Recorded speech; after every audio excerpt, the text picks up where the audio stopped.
ரூபாய்க்கு 1 கோடி சாலை போட நிதி இல்லாததால் நிதி நெருக்கடியை சமாளிக்க மதுரை மாநகராட்சியில் சொத்து வரியை ஏன் உயர்த்தக்கூடாது?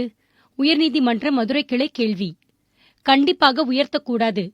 மாறாக கோடிக்கணக்கில் வரி பாக்கி வைத்திருப்போரிடம் வசூலிக்க வேண்டும். சரி, யார் யார் கோடிகள் லட்சத்தில் வரி பாக்கி வைத்துள்ளார்கள்? மதுரை மாநகராட்சியில் சொத்து வரி பாக்கியில் முதல் 100 இடங்களை பிடித்தவர்கள் யார் யார் தெரியுமா? ரூபாய் 2,77,1979 முதலிடம் பிடித்தவர் முத்துராமலிங்கம்.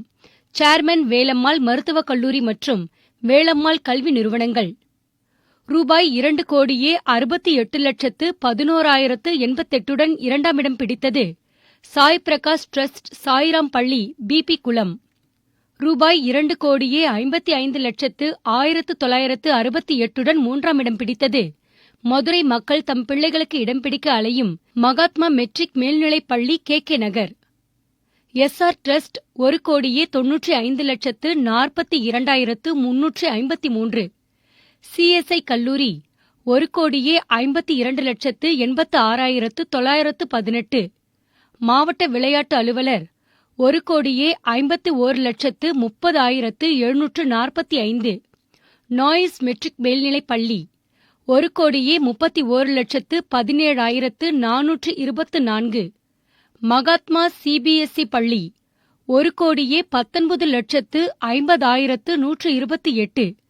ஜீவனா பள்ளி 1,10,91,180. ஜேசி ரெசிடென்சி 1,09,0443.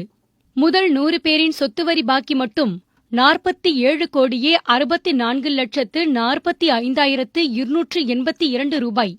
மலைப்பா இருக்கா? இது மட்டுமா? உடனே கோவப்பட்டு யாரும் கலெக்டர் கிட்ட புகார் மனு கொடுக்க வேண்டாம்.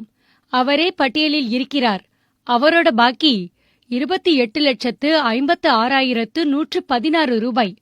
அப்போ நாங்க போலீஸ்க்கு போக போறோம்னு சொன்னா அங்கேயும் பாக்கி இருக்கு.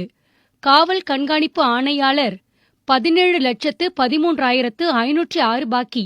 என்ன, நீதிமன்றத்தில் பொதுநல வழக்கு தானே?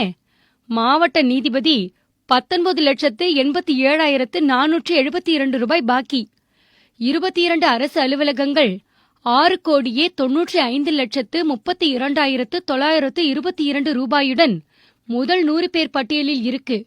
அரசே வரி செலுத்த விரும்பலன்னா நாங்க என்ன பண்ண? தாமாக முன்வந்து 100 பேர் பட்டியலை வெளியிட்டது மதுரை மாநகராட்சி. மற்ற மாநகராட்சிகள் எப்போது